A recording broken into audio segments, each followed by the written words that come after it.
we have customers or prospects walking through our facility, it's a surprise to them to see that it's not as dirty, dark, and dingy as you would expect it to be.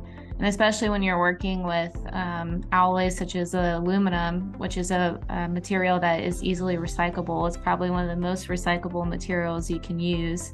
So it gives you the opportunity to reuse and help, and has the more sustainability aspect that a lot of companies are looking for nowadays. I think any engineer can attest to this. You're always looking at lean manufacturing and how can you continually improve your process, one, to make it more efficient for what you're doing, and also make it more cost effective for your facilities and for your employees. Yeah, and I think we have a lot of initiatives internally as far as energy savings and what we're doing to recycle the materials. That's really beneficial to the environment, and it's definitely not what it is. You mentioned the dirtiness of some foundries.